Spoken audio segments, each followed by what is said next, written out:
Desde 2019, múltiples guardias de seguridad del Panteón Civil de Dolores, en la Ciudad de México, han solicitado formalmente no ser asignados a turnos nocturnos. Según reportes no oficiales de trabajadores actuales, al menos 15 guardias han renunciado completamente después de experiencias durante rondas nocturnas que no pueden explicar racionalmente, y según testimonios que he recopilado durante 6 meses de investigación, todos reportan exactamente lo mismo. Hay algo que se mueve entre las lápidas después de las 2 de la madrugada. Algo que camina como persona, pero que no proyecta sombra. Algo que observa a los guardias desde la distancia, pero que desaparece completamente cuando intentan acercarse. El Panteón Civil de Dolores es el cementerio más grande de la Ciudad de México. 240 hectáreas. 700,000 lotes individuales, muchos con 3 o 4 niveles. Lo que significa que hay múltiples cuerpos enterrados, uno encima del otro, en el mismo espacio. Los cálculos conservadores estiman que más de 1 millón de personas están sepultadas ahí. Otros cálculos sugieren que podrían ser más de 2 millones, si incluyes los cuerpos en fosas comunes que nunca fueron registrados oficialmente. 149 años de operación continua. Desde 1875 hasta hoy. Cada día, entre 10 y 20 entierros nuevos. Cada semana, cientos de visitantes caminando entre tumbas, visitando a sus muertos. Durante el día, es un lugar de memoria, de dolor y de duelo normal y humano. Pero después de medianoche, cuando las puertas se cierran y solo quedan los guardias de seguridad haciendo sus rondas obligatorias, algo cambia, algo despierta. Y los trabajadores que han experimentado ese algo están tan aterrorizados que prefieren renunciar a empleos estables con salarios sindicales antes que pasar otra noche entre esas tumbas. Hoy investigamos el Panteón Civil de Dolores, el cementerio más importante de México, donde descansan presidentes, artistas, héroes nacionales, y también donde, según testimonios múltiples y consistentes, algo camina de noche que no debería poder caminar. Descubrirás por qué guardias con décadas de experiencia en seguridad prefieren trabajar cualquier otro turno nocturno en cualquier otro lugar de la Ciudad de México, antes que hacer rondas en este panteón. Analizaremos 4 casos documentados que van desde guardias que han visto figuras imposibles hasta trabajadores de mantenimiento que han escuchado voces provenientes de tumbas selladas hace décadas. Y exploraremos qué podría estar causando estos fenómenos en un lugar donde la muerte se ha acumulado continuamente durante casi siglo y medio. Pero antes de continuar, una aclaración importante. El número de guardias que han renunciado específicamente por experiencias paranormales no está confirmado oficialmente por la administración del Panteón. Las cifras provienen de testimonios de trabajadores actuales que prefieren mantenerse anónimos por razones laborales obvias. Sin embargo, múltiples fuentes independientes coinciden en los mismos detalles sobre qué está sucediendo ahí de noche. Y esa consistencia, como siempre, es significativa. Esto es Expediente Paranormal. Soy Señor Pesadillas. En este episodio, seré completamente transparente sobre qué información proviene de registros históricos verificables y qué proviene de testimonios de trabajadores. Porque este canal se construye sobre honestidad, no sobre sensacionalismo. Si valoras investigación seria que admite sus limitaciones, suscríbete. Y ahora sí, crucemos las puertas del cementerio más grande de México y descubramos qué realmente sucede entre sus 700,000 tumbas cuando la ciudad duerme. La historia del Panteón Civil de Dolores comienza en 1870, cuando Dolores Murrieta de Galloso adquirió 2,400,000 metros cuadrados de terreno al poniente de la Ciudad de México con el objetivo de construir un cementerio civil. El concepto de cementerio civil era relativamente nuevo en el México de esa época. Antes de las leyes de reforma de 1857, todos los cementerios estaban bajo control de la Iglesia católica y solo permitían entierros de católicos en regla con la iglesia. Dolores Murrieta había vivido una tragedia personal que la motivó a crear este proyecto. Su hermano, Juan Manuel Benfield, había llegado a México desde Londres con su familia. Su hermana murió poco después de llegar a Veracruz. Siendo anglicanos, no católicos, no pudieron enterrarla en ningún cementerio consagrado. El único lugar disponible fue la playa. Esa experiencia traumática convenció a la familia de la necesidad de un cementerio civil que aceptara a cualquier persona, independientemente de su religión. Dolores Murrieta murió en 1874, sin ver completado su proyecto, pero su esposo y otros miembros de la familia continuaron el trabajo. El terreno pasó por varios propietarios hasta que en 1874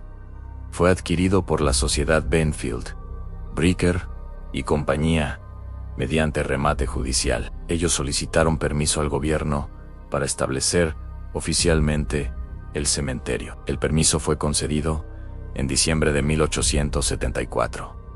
El Panteón Civil de Dolores fue inaugurado el 13 de septiembre de 1875.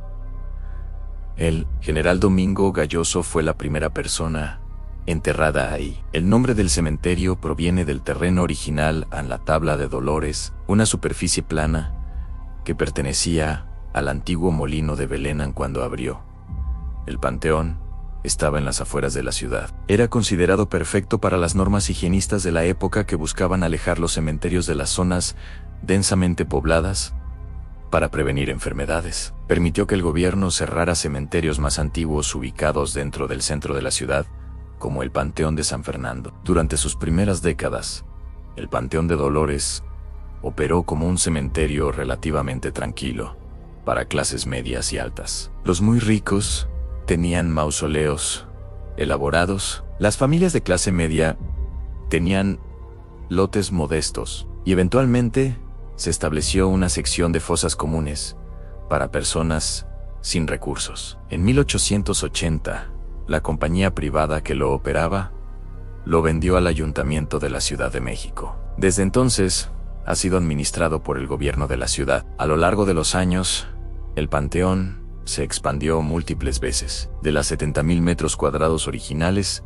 eventualmente creció hasta las 240 hectáreas actuales. Nuevas secciones fueron abiertas conforme la demanda aumentaba, y conforme la Ciudad de México crecía alrededor del panteón, dejó de estar en las afueras y quedó integrado completamente dentro de la zona urbana de Tacubaya. El Panteón de Dolores es famoso por albergar la Rotonda de las Personas Ilustres, establecida en 1872, antes de que el cementerio mismo existiera. Ahí están enterrados presidentes, escritores, artistas, héroes nacionales. Pedro Infante descansa ahí. José Alfredo Jiménez, Diego Rivera, Dolores del Río David, Alfaro Siqueiros. La lista es extensa, pero más allá de los famosos, el panteón contiene 700,000 lotes que representan siglos de historia familiar mexicana, tumbas de la época porfiriana, con arquitectura elaborada, tumbas de víctimas de la Revolución Mexicana, tumbas de víctimas de la epidemia de influenza de 1918, tumbas de personas que murieron durante el terremoto de 1985 y tumbas de víctimas del COVID-19 en 2020 y 2021, en 149 años de muerte acumulada en 240 hectáreas. Más de 1 millón de cuerpos, quizás 2 millones. Nadie tiene un conteo exacto porque los registros de las primeras décadas son incompletos y muchos cuerpos en fosas comunes nunca fueron catalogados individualmente. Y según testimonios de trabajadores, toda esa muerte acumulada durante casi siglo y medio ha dejado algo ahí, algo que se siente especialmente de noche cuando el panteón está vacío de visitantes vivos. En octubre de 2019, un guardia de seguridad, con 12 años de experiencia, trabajando en el Panteón de Dolores, a quien llamaremos Roberto, para proteger su identidad laboral, experimentó algo durante su ronda nocturna que lo convenció de solicitar transferencia inmediata a turnos diurnos. Roberto trabajaba turno nocturno desde las 10 de la noche hasta las 6 de la mañana. Su responsabilidad era hacer rondas cada 2 horas por las diferentes secciones del panteón, verificando que no hubiera intrusos, que las puertas de los mausoleos estuvieran cerradas, que no hubiera vandalismo. Durante sus primeros 11 años trabajando ahí,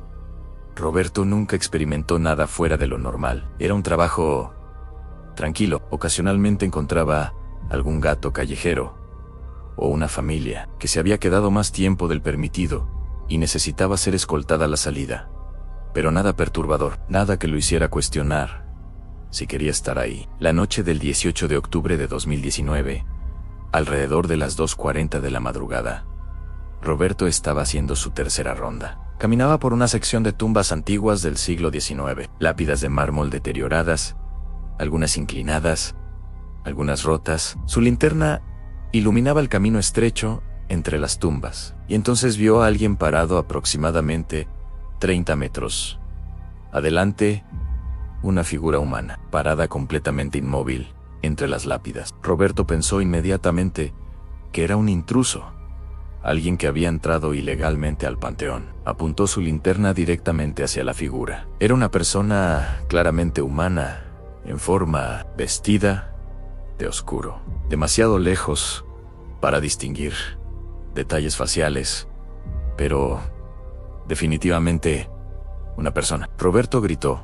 «El panteón está cerrado. Necesita salir inmediatamente». A la figura no respondió. No se movió. Roberto comenzó a caminar hacia ella, su linterna fija en la figura. «Le estoy hablando. El panteón está cerrado. Tiene que irse ahora o llamo a la policía». Mientras caminaba más cerca, pudo ver más detalles. Era una figura alta, delgada, vestida completamente de negro. Y entonces notó algo que hizo que su sangre se congelara. A la figura no proyectaba sombra. La luz de su linterna la iluminaba directamente. Pero en el suelo, donde debería haber una sombra clara y definida, no había nada, como si la figura fuera translúcida a la luz. Roberto se detuvo. Su entrenamiento le decía que continuara acercándose, pero su instinto le gritaba que algo estaba completamente mal. Y entonces, la figura se movió. No caminó, se movió lateralmente, como si se hubiera deslizado 3 metros hacia la izquierda, sin mover las piernas, y desapareció detrás de un mausoleo grande. Roberto corrió hacia ese mausoleo, rodeó la estructura con su linterna, iluminando todos los ángulos. No había nadie. El mausoleo estaba completamente cerrado, su puerta sellada, con candado oxidado, que obviamente no había sido abierto en años. No había ningún lugar donde alguien pudiera esconderse. Roberto revisó el área durante 10 minutos. Buscó huellas en la tierra húmeda, no encontró nada. Buscó evidencia de que alguien hubiera estado ahí. Nada. Regresó a la caseta de vigilancia. Reportó el incidente a su supervisor. El supervisor le preguntó si era la primera vez que veía algo así. Roberto confirmó que sí. El supervisor simplemente asintió y le dijo que completara su turno. Pero Roberto no pudo olvidarlo. Durante el resto de esa noche, cada sombra lo hacía saltar. Cada movimiento en su visión periférica lo ponía en alerta máxima. Y cuando finalmente terminó su turno a las 6 de la mañana, solicitó formalmente no ser asignado nuevamente a turnos nocturnos. Su solicitud fue aprobada sin preguntas, como si fuera política estándar. Aceptar esas solicitudes sin requerir explicación. Cuando conversé con Roberto en 2024, 5 años después de ese incidente, me dijo: trabajo en seguridad desde los 20 años. He trabajado en bodegas de noche, en construcciones abandonadas, en zonas consideradas peligrosas. Nunca he tenido miedo de nada. Pero lo que vi esa noche no era una persona. No sé qué era, pero sé que no quiero volver a verlo.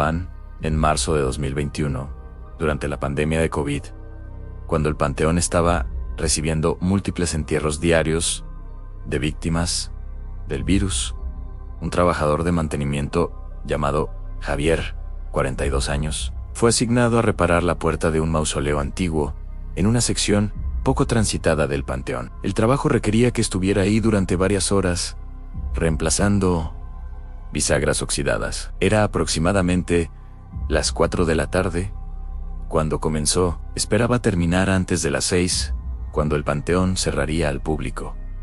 Pero el trabajo tomó más tiempo del anticipado. Las bisagras estaban más deterioradas de lo que pensaba. Para las 6:30 todavía no había terminado. Su supervisor le dijo que completara el trabajo, que un guardia lo escoltaría a la salida cuando terminara. Alrededor de las 7:15 de la tarde, cuando ya estaba oscureciendo, Javier estaba instalando la última bisagra cuando escuchó algo que lo hizo detenerse, completamente en voces que venían de adentro del mausoleo que estaba reparando. No eran voces fuertes, eran susurros a múltiples voces, susurrando simultáneamente. No podía entender las palabras, pero claramente eran voces humanas. Javier se alejó de la puerta. Pensó que quizás había algún hueco en la estructura, alguna conexión con el mausoleo adyacente, donde había gente visitando a sus muertos. Rodeó la estructura completa. No había ningún otro mausoleo cerca. El más cercano estaba a 20 metros de distancia.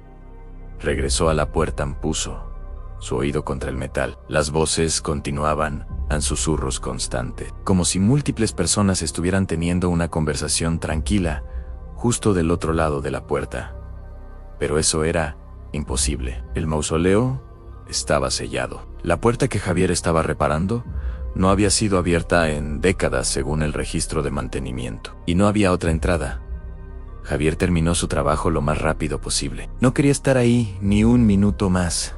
Cuando le preguntó al guardia, que lo escoltó a la salida, si conocía ese mausoleo específico. El guardia simplemente dijo: no me acerco a esa sección de noche. Los compañeros que han hecho rondas por ahí reportan cosas raras.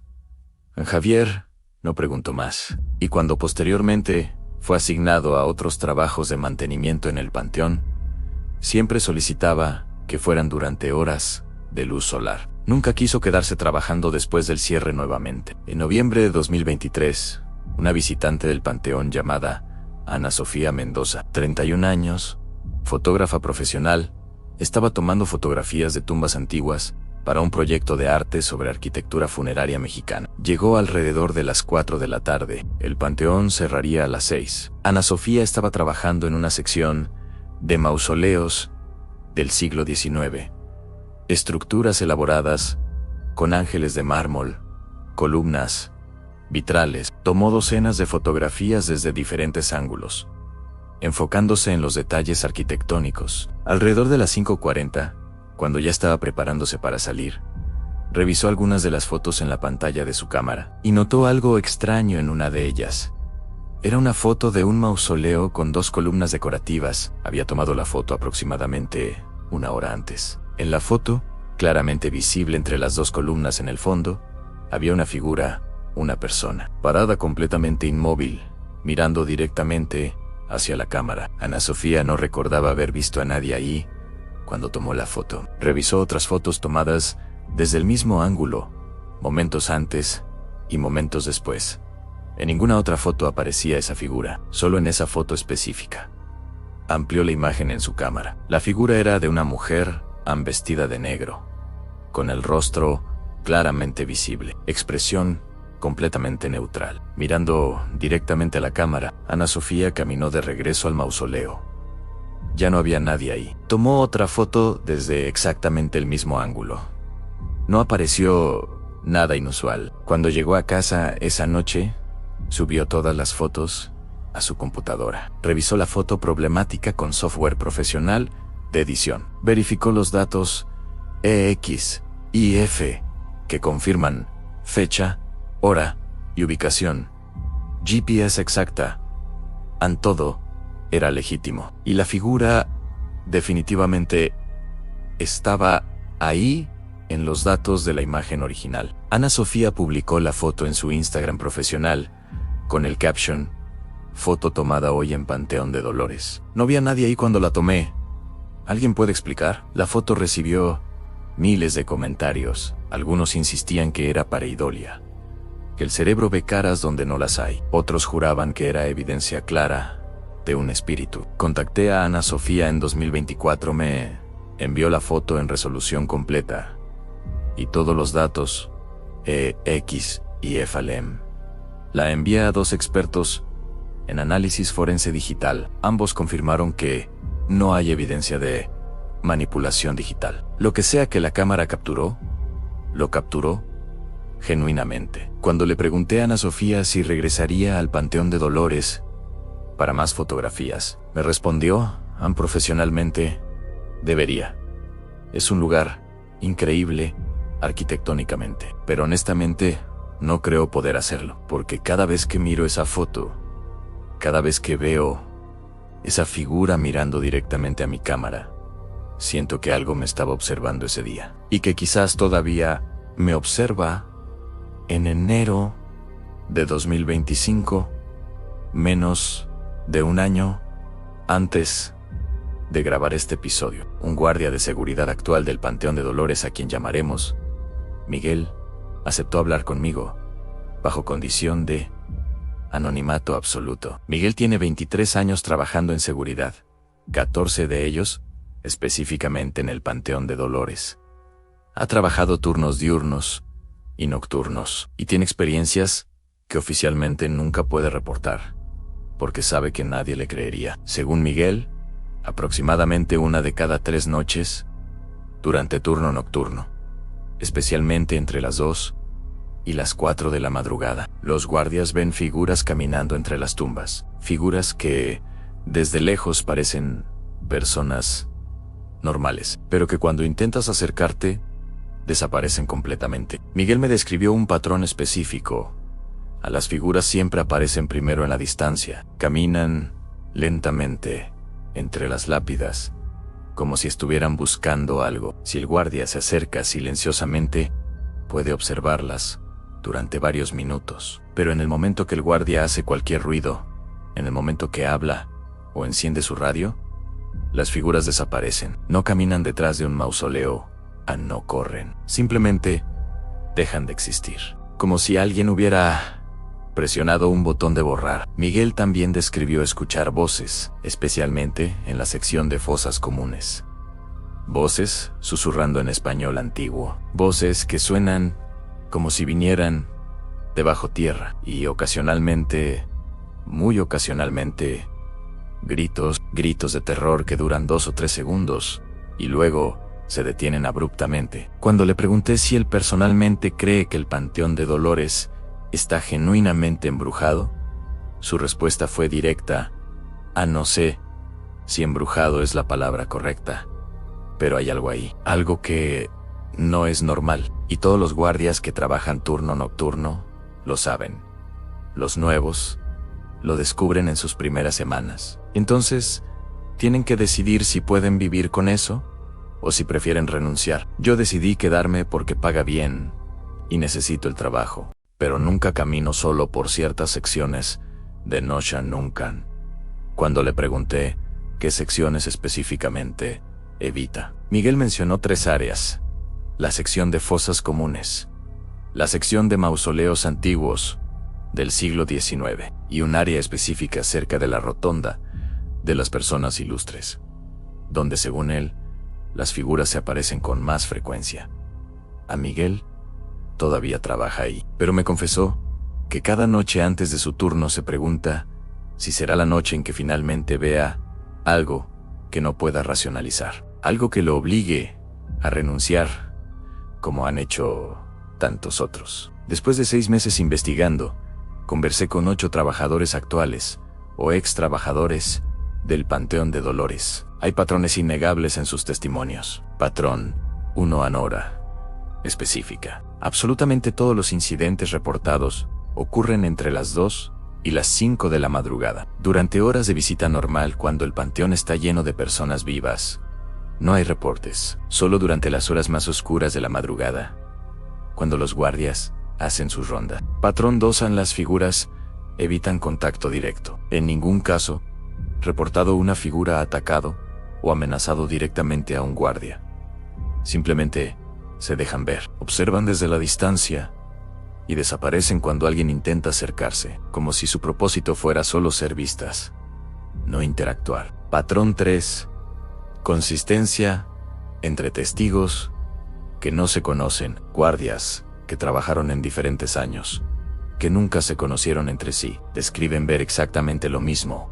Han figuras que no proyectan sombras, que se mueven de manera no natural, que desaparecen instantáneamente. Esta consistencia, a través de testimonios independientes, es significativa. Los escépticos argumentan que todo se explica con psicología y ambiente. Trabajar solo en un cementerio de noche es naturalmente inquietante. El cerebro humano está programado para ver patrones y caras donde no los hay, especialmente en condiciones de poca luz. Las historias se comparten entre trabajadores, creando expectativas que luego son confirmadas por experiencias que en realidad son malas interpretaciones de sombras normales o efectos de luz. Todo válido, todo razonable, pero hay elementos que no encajan perfectamente en explicación puramente psicológica. ¿Por qué múltiples cámaras fotográficas, operadas por diferentes personas, en diferentes momentos, han capturado figuras similares que no fueron vistas visualmente en el momento de tomar las fotos? ¿Por qué guardias con décadas de experiencia trabajando turnos nocturnos en múltiples ubicaciones reportan que el Panteón de Dolores es específicamente diferente? ¿Y por qué las solicitudes de transferencia a turnos diurnos son tan comunes que aparentemente existe una política no escrita de aprobarlas sin hacer preguntas? Y quizás la pregunta más importante, en un lugar donde más de 1 millón de personas han sido enterradas durante 149 años, donde la muerte se ha acumulado capa sobre capa durante generaciones, ¿es realmente sorprendente que algo de toda esa muerte permanezca? El Panteón Civil de Dolores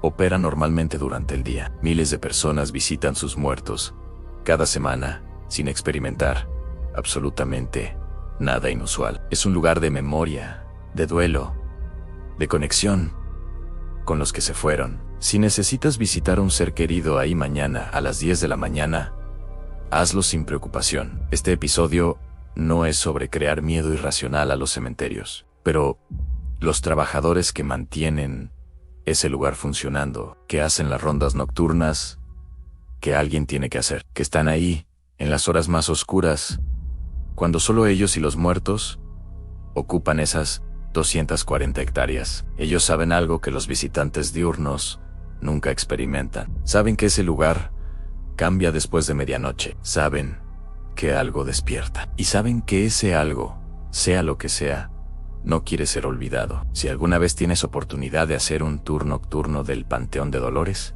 algunos operadores turísticos ocasionalmente los ofrecen durante temporada de Día de Muertos. Escucha a los guardias si te dan advertencias. No te separes del grupo. No te acerques a las secciones que te indiquen evitar. Y si ves a alguien parado solo, entre las tumbas, en la distancia, alguien que no parece ser parte de tu grupo, no intentes acercarte porque